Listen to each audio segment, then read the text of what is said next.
Let's put it all together with rowings 3 and 4, or from the chest, from the hips. Depending on your school of Pilates, maybe you call it something else.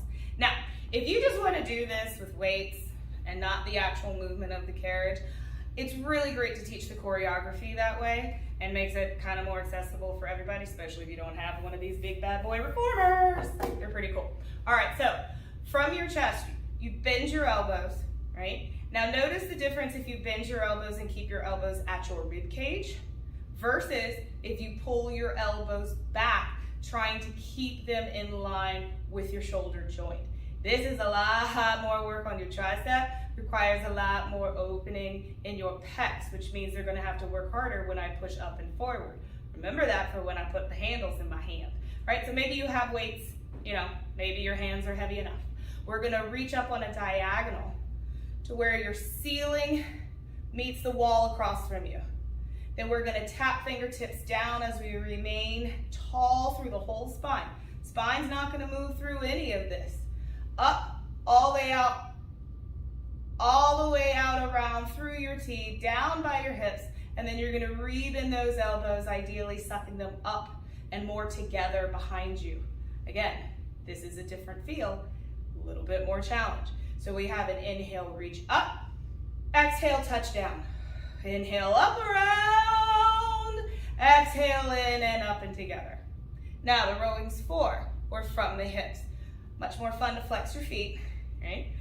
Hands down by your hips, right? We add spine stretch forward, which is really, again, coming back to what we just did on the chair of doing our standing push down front. And as we go, now we actually have to mobilize the arms, find our spine, continue to keep reaching and find the lift of those arms. And then as we step up, we have the choice to lift the arms up all the way, which is going to be more of your advanced choice, circle all the way around.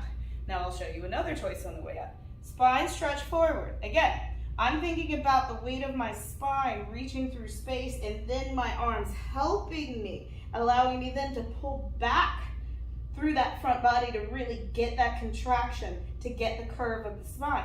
Now as I stack up, I'm going to lift my arms, but I'm going to use my awareness to let my arms stop parallel to the floor to really isolate the articulation of that upper thoracic and all the cervical. Because how many people just want to go, I did it, right? And then they're missing that drama and that good stuff to really build the strength and articulation of your spine, moving in through the strength of your front body and then being able to use the strength of your back body to pull back up. So now, let's put some springs on it, right? Okay, so handles, here we go. Now, my leather is short. That's why I was talking about elbows back behind you. If your leather or ropes are longer, then your elbows are gonna be more forward. Shorten them up, try it out. And now, I've gotta find that powerhouse stability. Inhale up, exhale, touch down. Inhale, lift into the shoulder joint, pick up the whole shoulder girdle, but hold the integrity of the spine, strong, tall, like a piece of steel in space. And in, one more, inhale up, exhale down, inhale lift, and exhale around. Now we add from the hips, flex the feet for more, head leads, abs contract. Here we go through 100. My arms are moving with me because my spine moves through space. Now here's the moment. To lift my arms by my ears, I have to pull my abs back, back, back, back, so that I don't end up yanking with my low back to pick up my arms. That's not gonna feel good for people. Like, not at all, okay? Now what happens if you can't straighten your elbows or your hamstrings are real tight? Bend your knees. Don't go as far with your arms. Maybe you do this sitting on a box or a block so that you've got a little bit more height. Play with it, right? So what if I only get to about here with the curve of my spine? That's fine. I'm gonna say, I'm gonna keep the integrity of that curve. I'm gonna find all the muscles in my powerhouse pull together so that now when I add a push of the arms, I can still maintain that curve. Here we go, look at a little arm variation here. That's literally the pumping of my arms that I did on the low chair, right? And here we are. And then as I lift up, I could choose to bring those arms up to 90.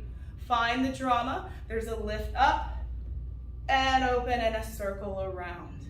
I just want to show that lift up, circle around, because again, if you're going to think, put your shoulder in the pocket or put your arm in the pocket or shoulders back and down, you're going to end up going way farther out of your range than you need to. And when I just did that, I got a pop, pop, pop, and I couldn't pull up and in.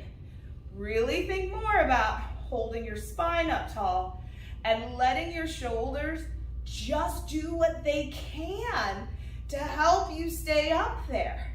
If my spine gives out, but my shoulders keep going, that's how we aggravate injuries. That's how we put stress in our necks and our upper backs instead of using our arms to feed the strength of our powerhouse and vice versa. Because again, every exercise is a whole body exercise in this work.